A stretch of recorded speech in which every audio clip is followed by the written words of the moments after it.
Hello student, सोप्या भाषेमध्ये व सोप्या पद्धतीने फिजिक्स विषय समजून घेण्यासाठी आपल्या SKS फिजिक्स चॅनलला सबस्क्राईब करा. तसेच कोणत्याही प्रकारच्या डाऊटसाठी संपर्क साधा.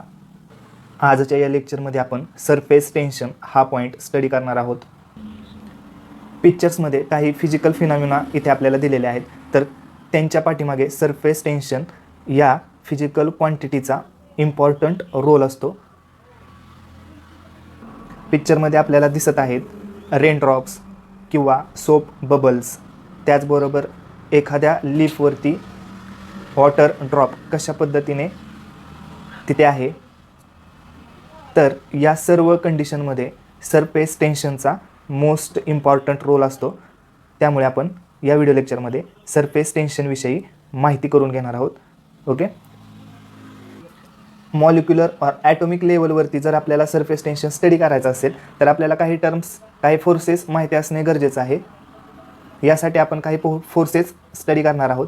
ओके, हे फोर्सेस सरफेस टेन्शन हा फिनॉमिना स्टडी करण्यासाठी किंवा सरफेस टेन्शन या फिनॉमिनामध्ये मोस्ट इम्पॉर्टंट रोल प्ले करत असतात. जसं की मगाशी पिक्चरमध्ये आपण काही फिजिकल फिनॉमिना पाहिल्या, त्या फिजिकल फिनॉमिना घडण्यासाठी सरफेस टेन्शनचा रोल असतो. आणि surface tension, okay, surface tension घडण्यासाठी सरफेस टेन्शन ही फिजिकल क्वांटिटी तिथे राईज होण्यासाठी काही फोर्सेसचा तिथे रोल असतो. तर ते फोर्सेस आपण अगोदर स्टडी करणार आहोत. आपल्या सर्वांना माहिती आहे मॅटर कशापासून बनलेला असतो, एखादा ऑब्जेक्ट कशापासून बनलेला असतो, त्या मॉलिक्युल्सपासून, त्या सबस्टन्सच्या मॉलिक्युलपासून. ओके, आणि या मॉलिक्युल्समध्ये फोर्स ऑफ अट्रॅक्शन असतं. ओके, या मॉलिक्युल्समध्ये फोर्स ऑफ अट्रॅक्शन असतं आणि त्याच फोर्स ऑफ अट्रॅक्शनला आपण काय म्हणतो, इंटरमॉलिक्युलर फोर्स. इंटरमॉलिक्युलर फोर्सचे दोन टाईप पडतात. एक असतो कोहेजिव्ह फोर्स आणि दुसरा असतो अधेजिव्ह फोर्स. तर ते आपण स्टडी करूयात. इंटरमॉलिक्युलर फोर्सची डेफिनेशन आपण काय करतो, any two molecules attract to each other. Okay, दोन मॉलिक्यूल एकमेकांना अट्रॅक्ट करतात एका फोर्सद्वारे आणि this force between molecules is called intermolecular force. आणि त्या फोर्सला आपण काय म्हणणार आहे, इंटरमॉलिक्युलर फोर्स. हे दोन टाईपचे असतात. एक असतो कोहेजिव्ह फोर्स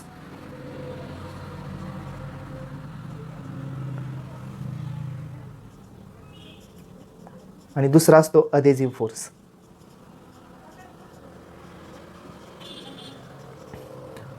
कोहेजिव्ह फोर्स कोणामध्ये असतो आणि अधेजिव्ह फोर्स कोणामध्ये असतो, तर यावरून त्यांच्या डेफिनेशन्स पडतात. तर सुरुवातीला आपण कोहेजिव्ह फोर्स म्हणजे काय हे पाहूयात.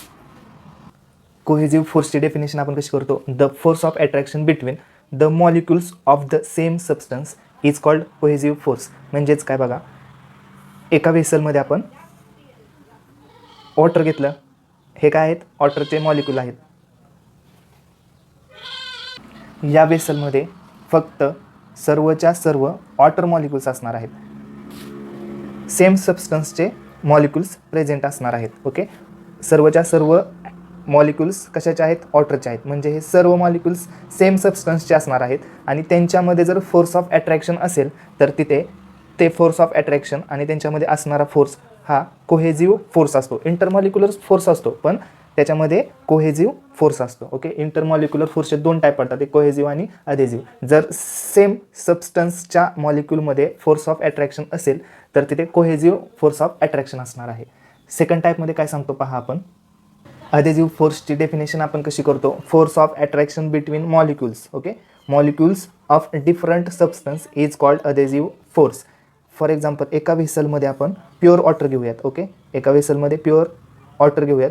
प्युअर वॉटर म्हणजेच काय, याच्यामध्ये सेम सबस्टन्सचे मॉलिक्यूल प्रेझेंट आहेत आणि याच्यामध्ये आपण इम्प्युरिटी ॲड केली, वेगळा सबस्टन्स ॲड केला, म्हणजेच वेगळे मॉलिक्युल्स ॲड केले. ओके, वेगळे मॉलिक्युल्स याच्यामध्ये ॲड केले. आता हा वॉटर मॉलिक्यूल आणि हा वेगळा मॉलिक्यूल, डिफरंट सबस्टन्सचे मॉलिक्यूल यांच्यामध्ये जो फोर्स ऑफ अट्रॅक्शन असणार आहे त्याला आपण अधेजिव्ह फोर्स, इंटरमॉलिक्युलर फोर्स असणार आहे. पण कोणता, अधेजिव्ह इंटरमॉलिक्युलर फोर्स असणार आहे.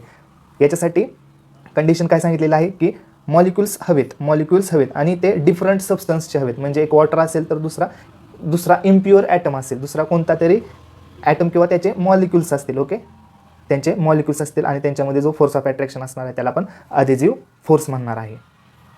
कोहेजिव्ह फोर्स आणि अधेजिव्ह फोर्स, तर ज्या सबस्टन्सची डेन्सिटी जास्त असेल तिथे हे फोर्सेस आपल्याला पाहायला भेटतात, जास्त प्रमाणात पाहायला भेटतात. म्हणजेच डेन्सिटी जास्त, सबस्टन्सची डेन्सिटी जर जास्त मोर असेल तर तिथे फोर्स ऑफ अट्रॅक्शनसुद्धा काय असणार आहे, मोर असणार आहे. ओके, फोर्स ऑफ अट्रॅक्शनसुद्धा मोर असणार आहे. जर आपण पाहिलं डेन्सिटी, मी एखादा सॉलिड सबस्टन्स घेतो, याच्यामध्ये मॉलिक्युल्स प्रेझेंट आहेत, तर यांच्यामध्ये फोर्स ऑफ अट्रॅक्शन कसं असणार आहे, जास्त असणार आहे. आणि या सबस्टन्सची डेन्सिटीसुद्धा कशी असणार आहे, जास्त असणार आहे. सॉलिडची सबस्टन्स जर मी कन्सिडर केला, सॉलिडची डेन्सिटी कशी जास्त, म्हणजे तिथे फोर्स ऑफ अट्रॅक्शनसुद्धा कसं असणार आहे, जास्त. आणि जर मी लिक्विड कन्सिडर केलं किंवा गॅस कन्सिडर करूयात, गॅस मॉलिक्यूल कसे असतात, एकमेकांपासून खूप दूर असतात, एकमेकांपासून कसे असतात, लांब असतात, त्यांची डेन्सिटी कशी असते, कमी असते. डेन्सिटी कमी म्हणजे तिथे फोर्स ऑफ अट्रॅक्शनसुद्धा कसं असणार आहे, कमी. म्हणजेच डेन्सिटी जास्त तर तिथे फोर्स ऑफ अट्रॅक्शनसुद्धा जास्त. हा पॉईंट तुम्ही इथे लक्षात ठेवा. डेन्सिटी जास्त असेल तर फोर्स ऑफ अट्रॅक्शन तिथे जास्त असणार आहे, आणि डेन्सिटी जर कमी असेल तर फोर्स ऑफ अट्रॅक्शनसुद्धा कमी असणार आहे. नेक्स्ट कन्सेप्ट काय आहे, तर जो आपल्याला सरफेस टेन्शन स्टडी करण्यासाठी उपयोगी पडणार आहे.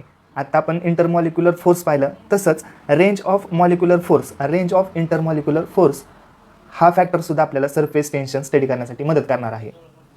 रेंज ऑफ मॉलिक्युलर फोर्स याची डेफिनेशन आपण कशी करतो, the maximum distance from a molecule up to which the molecular force is effective is called range of molecular force. आपण मॉलिक्युल्स ड्रॉ करूयात. हा मॉलिक्यूल आहे आणि मॅक्झिमम डिस्टन्स बघा, मॉलिक्यूलपासून मॅक्झिमम डिस्टन्स. ओके, हे मॅक्झिमम डिस्टन्स कन्सिडर करूयात. मॉलिक्यूलपासून हे मॅक्झिमम डिस्टन्स आपण कन्सिडर करूयात. या मॅक्झिमम डिस्टन्सपर्यंत काय असणार आहे, तर इफेक्ट असणार आहे कुणाचा, मॉलिक्युलर फोर्सचा. मॅक्झिमम डिस्टन्सपर्यंत कोणाचा इफेक्ट असणार आहे, मॉलिक्युलर फोर्सचा. तर ही रेंज काय झाली, तर किंवा हे डिस्टन्स काय झालं, maximum distance, range of molecular force. Okay, जर आपण एखादा मॅग्नेट कन्सिडर केला आणि तो मॅग्नेट काय करतो, एखाद्या सबस्टन्सला अट्रॅक्ट करतो, पण त्याचीसुद्धा एक फील्ड असते, बरोबर, एक मॅक्झिमम फील्ड असते, मॅग्नेटिक फील्ड असते, बरोबर. त्या मॅग्नेटिक फील्डच्या बाहेरच्या ऑब्जेक्टला तो अट्रॅक्ट नाही करणार. इथपर्यंत काय आहे, त्याची मॅग्नेटिक फील्ड आहे, त्या मॅग्नेटची इथपर्यंत काय आहे, मॅग्नेटिक फील्ड आहे. त्याच्या बाहेर जर असेल तर तो मॅग्नेट त्या सबस्टन्सला अट्रॅक्ट नाही करणार, बरोबर. म्हणजेच ही काय झाली, तर या मॅग्नेटची रेंज झाली, बरोबर. ही काय झाली, या मॅग्नेटची रेंज झाली, फील्डची रेंज झाली. इफेक्टिव्हपणा आहे, इथे काय आहे, इफेक्ट आहे. कुणाचा इफेक्ट आहे, मॅग्नेटिक फील्डचा इफेक्ट आहे. तसंच काय असणार आहे, मॉलिक्यूलपासून एका ठराविक मॅक्झिमम डिस्टन्सपर्यंत त्या फील्डचा, त्या फोर्सचा, मॉलिक्युलर फोर्सचा इफेक्ट असणार आहे, आणि त्यालाच काय म्हणतो आपण, रेंज ऑफ मॉलिक्युलर फोर्स म्हणतो. ओके, आणि या फोर्स किंवा रेंज ऑफ मॉलिक्युलर फोर्स याची व्हॅल्यू किती असते, -9 मीटर, म्हणजे 1 नॅनोमीटर इतकी असते. म्हणजे एक मॉलिक्यूल कन्सिडर केला, मॉलिक्यूल खूप छोटा असतो, आणि या मॉलिक्यूलपासून त्या फोर्सचा इफेक्ट कुठपर्यंत असणार आहे, तर त्या मॉलिक्यूलपासून 10⁻⁹ मीटर इथपर्यंत असणार आहे. म्हणजे हे डिस्टन्स खूप कमी असतं, खूप कमी. ओके, म्हणून आपण या फोर्सला काय म्हणतो, इंटरमॉलिक्युलर फोर्स किंवा त्यांच्या रेंजला काय म्हणतो, शॉर्ट रेंज फोर्सेस म्हणतो. काय म्हणतो, शॉर्ट रेंज फोर्स म्हणतो किंवा फोर्सेस म्हणतो. Okay, short range forces. आलं लक्ष सर्वांच्या. ओके, इंटरमॉलिक्युलर फोर्स झाला, त्याचे 2 टाईप झाले, त्याचबरोबर रेंज ऑफ मॉलिक्युलर फोर्स झाला. त्याचबरोबर आपण अजून एक कन्सेप्ट स्टडी करणार आहे, spare of influence. Okay, third point कोणता आहे, जो की आपल्याला सरफेस टेन्शन स्टडी करण्यासाठी लागणार आहे. थर्ड पॉईंट, किंवा आपण त्याला सी म्हणूयात. ओके, सी म्हणूयात, स्पेअर ऑफ इन्फ्लुएन्स. इन्फ्लुएन्स म्हणजे काय, परिणाम. ओके, स्पेअर ऑफ इन्फ्लुएन्सची डेफिनेशन कशी करतो बघा, an imaginary sphere with a molecule at its centre and radius equal to the range is called sphere of influence. म्हणजेच काय बघा, एक मॉलिक्यूल कन्सिडर करूयात. मॉलिक्यूल भोवती काय आहे, फोर्सचा इफेक्टिव्हपणा आहे, इफेक्टनेस म्हणतो आपण त्याला, या मॉलिक्यूलच्या अराउंड. ओके, आणि तोच फोर्स काय करत असतो, एक इमॅजिनरी स्पिअर त्याच्या अराउंड काय करत असतो, तयार करत असतो. ओके,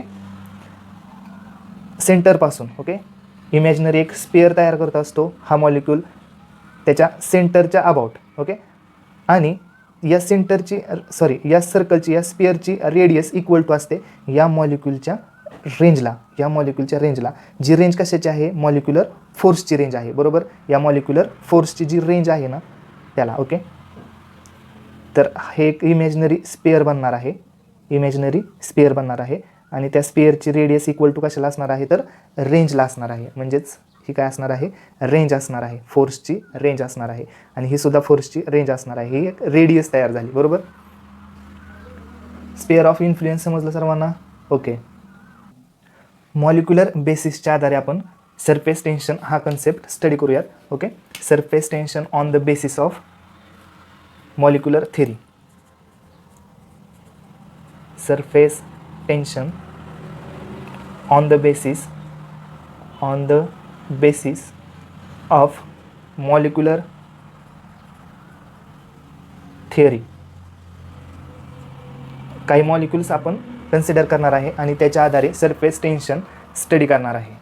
ओके, याच्यासाठी आपण ABC असे 3 मॉलिक्यूल कन्सिडर करणार आहेत. इथे मी एक वेसल ड्रॉ केलेला आहे, भांड ड्रॉ केलेला आहे आणि याच्यामध्ये लिक्विड फिल केलेलं आहे इथपर्यंत. ओके, एक मॉलिक्यूल कन्सिडर केला, molecule A. Okay, molecule A मी इथे कन्सिडर केलेला आहे. त्याचबरोबर हा मॉलिक्यूल कुठे आहे? तर डीप इनसाइड द लिक्विड, म्हणजे या लिक्विडमध्ये खूप डीप हा मॉलिक्यूल आहे. त्याचबरोबर मॉलिक्यूल B कन्सिडर करतो, जो कुठे आहे? Near to the surface of liquid, म्हणजेच हा काय आहे? लिक्विडचा टॉपचा सरफेस आहे आणि त्याच्या नियर मॉलिक्यूल B कन्सिडर केलेला आहे. आणि मॉलिक्यूल C आपण कुठे कन्सिडर केलेला आहे? On the surface of liquid. Molecule C कुठे कन्सिडर केलेला आहे? तो सरफेसवरती आहे, लिक्विडच्या टॉप सरफेसवरती आहे. अशा प्रकारे आपण 3 मॉलिक्यूल कन्सिडर केलेले आहे, त्याची पोझिशन इथे सांगितलेली आहे. आता हा मॉलिक्यूल A जो असणार आहे तो काय करणार आहे? या लिक्विडमध्ये जे मॉलिक्युल्स असणार आहेत त्यांना अट्रॅक्ट करणार आहे. आणि अट्रॅक्ट करणार आहे म्हणजेच काय असणार आहे? त्याची रेंज असणार आहे. ओके, त्याची अट्रॅक्ट करण्याची काहीतरी रेंज असणार आहे. आणि या रेंजमुळेच एक काय होणार आहे? इमॅजिनरी सर्कल बनणार आहे. फोर्स फील्डचं एक इमॅजिनरी सर्कल बनणार आहे.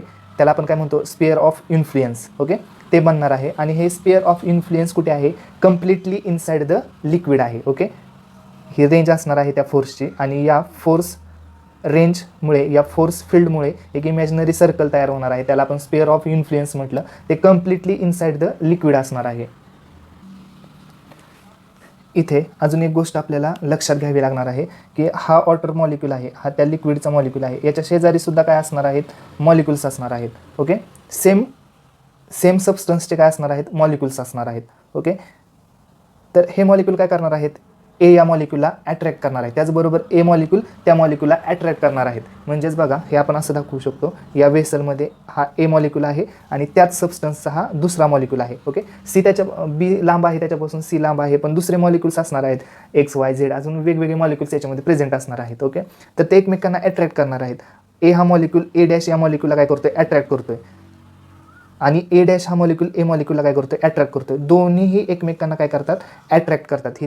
हे त्यांचं सर्कल ऑफ इन्फ्लुएन्स असेल. ते दोन्हीही एकमेकांना अट्रॅक्ट करतात आणि अट्रॅक्ट करत असताना दोन्ही एकाच मॅग्निट्यूडच्या फोर्सने एकमेकांना अट्रॅक्ट करत असतात आणि त्यांची डायरेक्शन कशी असते? अपोजिट असते. त्यामुळे त्यांच्यावरती ॲक्ट होणारा रिझल्टंट फोर्स, ओके, त्यांच्यावरती ॲक्ट होणारा नेट रिझल्टंट किंवा नेट फोर्स जो असणार आहे,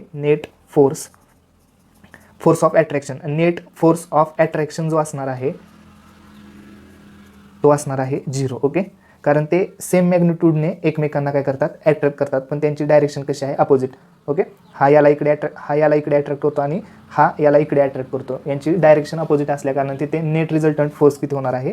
0 होणार आहे. ओके, आपण A पॉईंट किंवा A मॉलिक्यूलविषयी काय पाहिलं तर हा मॉलिक्यूल कुठे आहे? डीप इनसाइड आहे, लिक्विडमध्ये खूप खोल आहे. त्याचबरोबर त्याचं जे स्पेअर ऑफ इन्फ्लुएन्स आहे ते सुद्धा कम्प्लिटली इनसाइड द लिक्विड आहे. त्याचबरोबर त्याच्यावरती जो नेट रिझल्टंट फोर्स किंवा नेट फोर्स ऑफ अट्रॅक्शन जे असणार आहे ते 0 असणार आहे. आता आपण B या पॉईंटविषयी जराशी माहिती करून घेऊयात. Molecule B. Okay, molecule B आपण असं म्हणूयात, मॉलिक्यूल B लाईज म्हणजे त्याची पोझिशन कुठे आहे तर जस्ट बिलो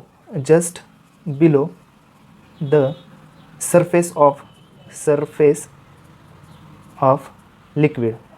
जस्ट बिलो आहे म्हणजे थोडासा खाली आहे. कुठून थोडासा खाली कुठून आहे तर सरफेस ऑफ लिक्विडपासून थोडासा खाली आहे. आता याची आपण स्पेअर ऑफ इन्फ्लुएन्स विषयी माहिती करून घेऊयात. जर आपण मॉलिक्यूल बी पाहिला, ओके, मॉलिक्यूल बी पाहिला तर याच्या भोवती सुद्धा रेंज असणार आहे फोर्स ऑफ अट्रॅक्शनची, आणि त्याच्या अराउंड जर आपण इमॅजिनरी सर्कल बनवलं तर त्याला आपण स्पेअर ऑफ इन्फ्लुएन्स म्हणणार आहे. तर इथे आपल्या लक्षात येतं बघा, स्पेअर ऑफ इन्फ्लुएन्स जो असणार आहे तर त्याचा लार्ज पार्ट बघा, हा स्पेअर ऑफ इन्फ्लुएन्स आणि त्याचा हा लार्ज पार्ट. ओके, हा लार्ज पार्ट कुठे आहे, हा त्याचा लार्ज पार्ट असेल तो कुठे आहे, large part of the sphere of influence is inside the liquid. हा लार्ज पार्ट आहे स्पेअर ऑफ इन्फ्लुएन्सचा, तो कुठे आहे, इनसाइड द लिक्विड आहे. आणि small part of the sphere of influence is in air, आणि थोडासा स्मॉल पार्ट कुठे आहे, इन द एअर आहे. ओके, हे काय आहे, लिक्विड आहे, आणि हे काय आहे, एअर आहे. ओके, तर स्मॉल पार्ट कुठे आहे तर एअरमध्ये आहे, आणि लार्ज पार्ट कुठे आहे तर इनसाइड लिक्विड आहे. ओके, आता इथे आपल्या एक गोष्ट लक्षामध्ये येते की large part of the sphere तो कुठे आहे, इनसाइड द लिक्विड आहे, आणि इथे सुद्धा काय असणार आहेत, लिक्विडचे मॉलिक्युल्स असणार आहेत. मीडिया काय आहे इथे सेम असल्या कारणाने बघा, स्पियरचा जास्त पार्ट इनसाइड द लिक्विड असल्या कारणाने इथे कोहेजिव्ह फोर्स, कोणता फोर्स, कोहेजिव्ह फोर्स, म्हणजेच सेम ॲटममध्ये किंवा सेम मॉलिक्यूलमध्ये असणारा फोर्स कसा असणार आहे, जास्त असणार आहे.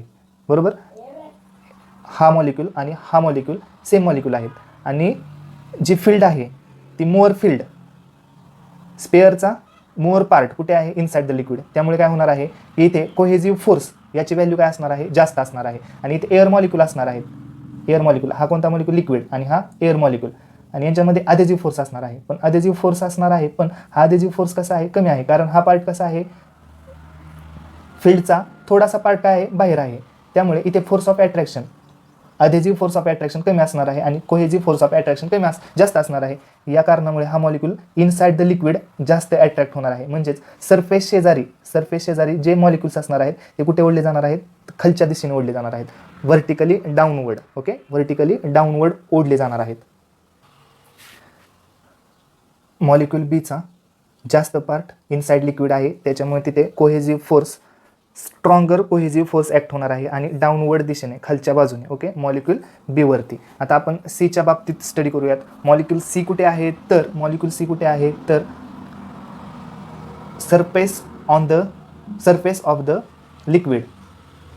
मॉलिक्यूल सी कुठे आहे, on the surface of the molecule किंवा लिक्विड, म्हणजेच लिक्विडच्या सरफेसवरती तो सिच्युएटेड झालेला आहे. आता याच्यामध्ये बघा, half part of the sphere of इन्फ्लुएन्सचा अर्धा पार्ट कुठे आहे, लिक्विडमध्ये आहे, आणि अर्धा पार्ट कुठे आहे, इन एअर आहे. बरोबर,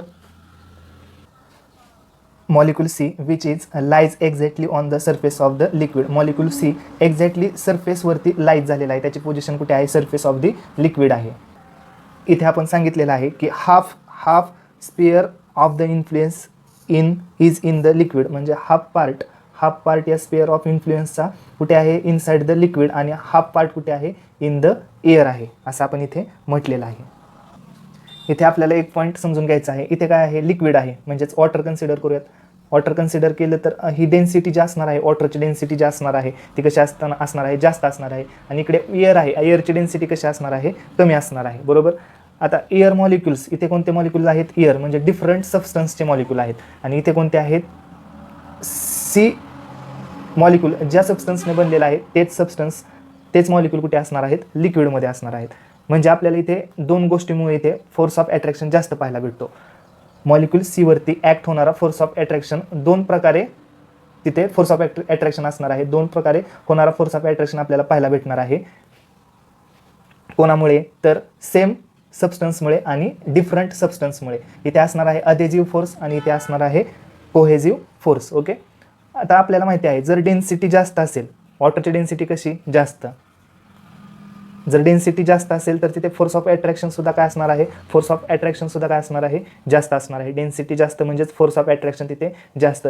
वॉटरची डेन्सिटी कशी आहे, जास्त, म्हणजे इथे फोर्स ऑफ अट्रॅक्शन जास्त असणार आहे. मॉलिक्यूल सी हा मॉलिक्यूल खाली ओढला जाणार आहे.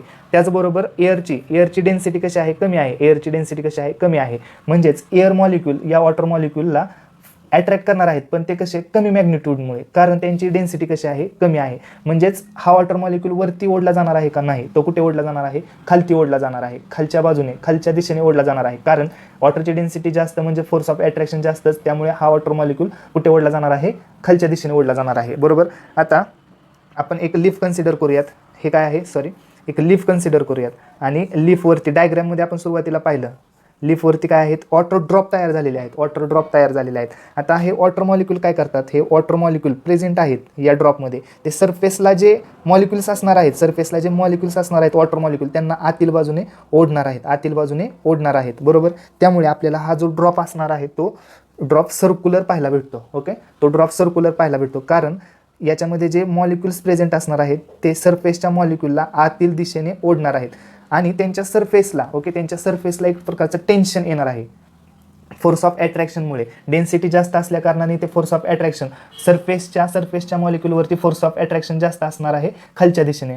ओके, फोर्स ऑफ अट्रॅक्शन जास्त असणार आहे खालच्या दिशेने. म्हणजे सरफेसवरती जे मॉलिक्यूल्स असणार आहेत त्यांना एक प्रकारचा फोर्स किंवा एक प्रकारचं टेन्शन येणार आहे खालच्या दिशेने. ओके, त्यामुळे सरफेसला जे मॉलिक्यूल्स असतात त्यांच्यावरती एक प्रकारचं टेन्शन येतं आणि त्याच टेन्शनला काय म्हणतो आपण, सरफेस टेन्शन. आणि हे आपण मॉलिक्युलर थिअरीच्या आधारे स्टडी केलेलं आहे. ओके, सी हा मॉलिक्यूल कुठे आहे, सरफेसवरती आहे. त्यातील हाफ पार्ट कुठे आहे, half part of the sphere of influence कुठे आहे, इनसाइड द लिक्विड, आणि हाफ पार्ट कुठे आहे, इन द एअर आहे. पण आपल्याला माहिती आहे जर डेन्सिटी जास्त तर फोर्स ऑफ अट्रॅक्शन जास्त, लिक्विडची डेन्सिटी जास्त आहे एअरच्या तुलनेत, त्याच्यामुळे हाफ मॉलिक्यूल सी आतील दिशेने ओढला जाणार आहे. तशाच प्रकारे जे मॉलिक्यूल सरफेसवरती आहेत ते खालील बाजूने ओढले जाणार आहेत, म्हणजे त्यांच्यावरती एक प्रकारचं टेन्शन येणार आहे.